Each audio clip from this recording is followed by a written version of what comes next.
Яа юу ярих гэсэн чи ичээд. Болоо хүчиг амар удчихжээ. Юу айцгаан. Ингэж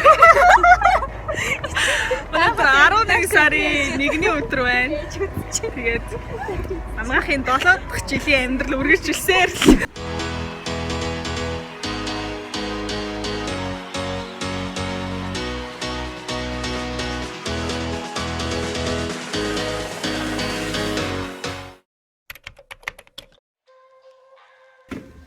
Hi guys. За тэгээ сүүлийн бичлэгэн дээр намайг өөрөө ямар сонголтыг хийгээд яагаад сонгох болсон талаараа асуусан байсан.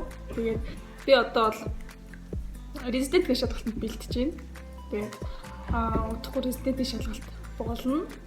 Тэгээд эмнэлгийн сургуулийн 2 байсан гэсэн тэрэн дээр эмнэлгийн резидентийг сонгосон байгаа.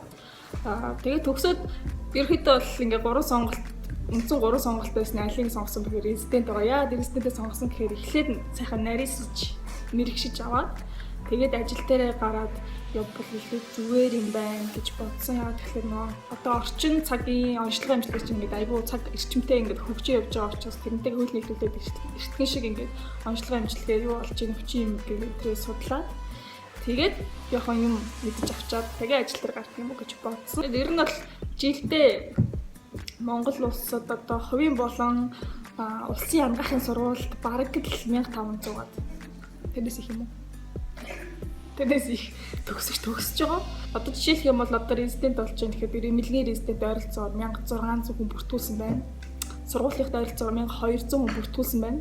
Тэгээ эднээс яг хэдийг нь авдаг вэ гэхээр жишээлх юм бол эмнэлэгт хэлэхэд 690-д одоо эмч үндсэн мэргэжлийн сургалтанд хамрагдаж болно. Тэгэхээр чинь ерөнхийдөө бол 3.1 мэн л одоо цааш мэрэгчих боломжтой болж байгаа байхгүй. Тэгээд тиймэрхүү нөхцөл байдалтай байна. Сургуулийн бол арай энэс бага оронтойгоор авдаг. Тэгэхээр жил төгсөж байгаа эмчнэрийн баг 3.1 цааш нарийс 3.1 ажилтдаг 3.1 өөр юм хийдэг баг. Тийм үлээ. Тэгээд эмнэлгийнх чинь хамгийн гол нь нийтэд ковот хүчлөө гэхэд ихэнх нь буюу 50% нөгөө нэг эмнэлгийн захиалгатай байдаг. Эмнэлэгтэй гэрээ игээд эмнэлгийн захиалгатаа ороод ирдэг учраас тэнцэх ёстой тооноос одоо тэнцэх тийм улаан шугамнаас дээш оноо авсан байгаа тохиолдолд шууд өөрийнхөө ковотыг авдаг. Тэгвэл болцгоох нь бүгдээ хаарцгаа резиденттэй өгөөд үзье.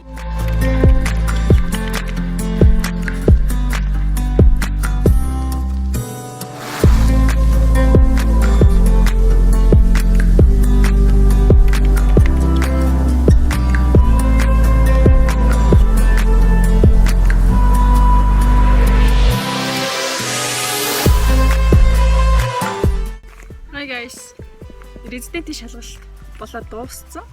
Тэгээд резидентийн шалгалтанд хийгдсэн байгаа. Тэгээд одоо шинэ амьдрал эхэлсэн явж байгаа бах. Энэний өмнө ер нь эмнэлэг дээрээ гарцсан талаарх бичлэгүүдийг хүргэх бах. Түүнээс резидентийн шалгалтанд бас яаж бэлдсэн бэ гэдэг асуултууд гарч иж магадгүй. Тэгээд жишг сорил, тэгээд өөр байгаа өмнөх жилийн материалууд бол лицензийн материалууд гээд олдсон бүх материалуудаа эртнээс уншчихвэл зүгээр юм байлээ. Би бол 2-7 хоногт бэлдсэн. Хүмүүс бүр сар бэлддэг юм байл шүү манайха. Тэгжээж бас өндөр оноо аавна.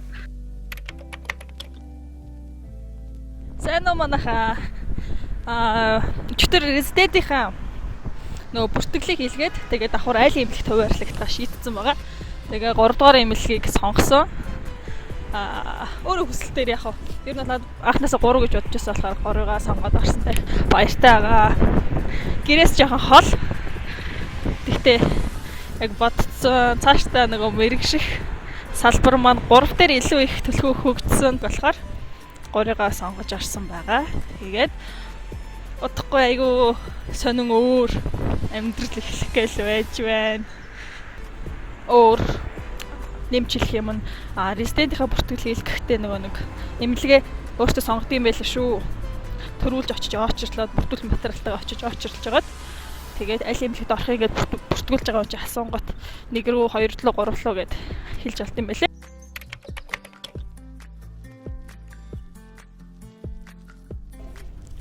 Ордгоор эмнэлэг дээр бүртгүүлэх гээд хүрээд ирсэн байж байна. Ер нь бол хамгийн хурданда 25 минутанд ирэх юм байна.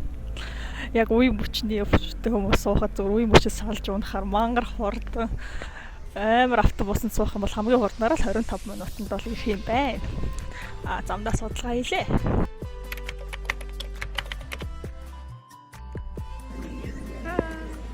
өнөөдөр манай чиглүүлэх сургалт хэлж байна. Надад гол нартай.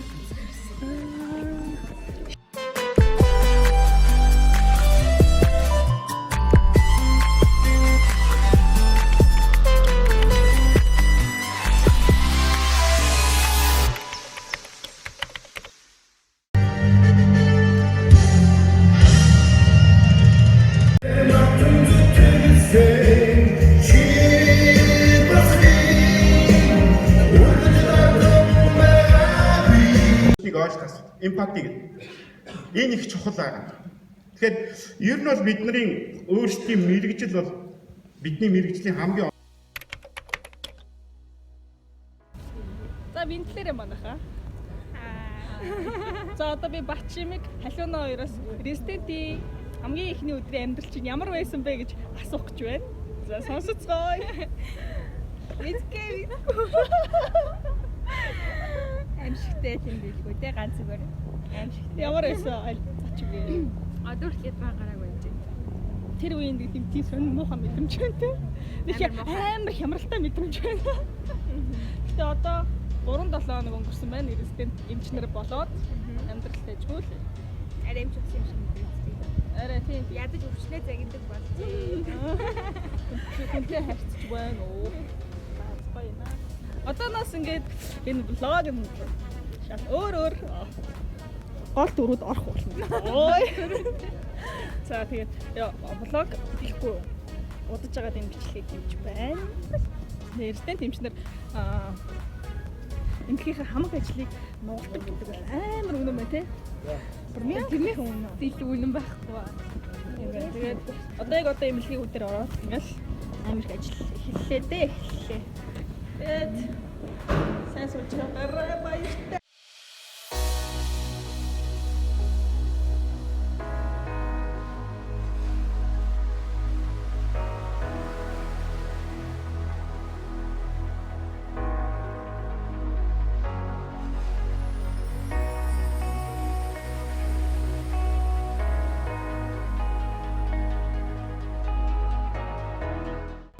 Орой минь ингээд манай ажлын нэг өдөр дуусч байна. Маргад юу байна? Пүүж байна. Тэгээд манай ажлын нэг өдөр ер нь бол 4:20 тарах хэрэгтэй. Гэтэ бид нэр хизээч 4:20 тардаг уу? Хөвчлэн 5 өнгөрөөгөө 6 өнгөрөөгөө тардаг те. 7-8 байна шүү. За бай. Баяртай. Тэгээ хүмүүсийн үзэл сториудаа янзлчвал ганц өдөр 7 хоногт ганц өдөр ингэж тариад байгаа маа. За тэгээ одоо бүгдээрээ машин ирээд байдаг шүү. Бүгдээрээ резидентийн амьдралтай 2 жил хамтдаа байцгаая. За баяртай. Бай бай. Тийм маргадаас бас асуух юм байна. Резидентийн хамгийн ихний өдөр чинь ямар байсан бэ? Эхний өдөр өстой сэтгэл санаагаар унсан шүү дээ. Тэгээ яах вэ? Тэгээ дараагийн өдрүүдээс нь бас тэр нэг 6 жилийн амьдралын дараа тий гинт амар уналтын үе ирсэн тий. Тэгэл тэр яг ийм өдөр ирдэг юм байл шүү. Тийм болохоор та бүхэн ч гэсэн резидентийн эхний өдрөө бүр айгүй уналтанд, хямралтанд ачаад л даруулах халууч бүр ингээд бүр задрах ухааны юм мэдрэгдэж магадгүй. Тэр бол ингээд байдаг процесс юм байлээ шүү гэж хэлэх юм аа.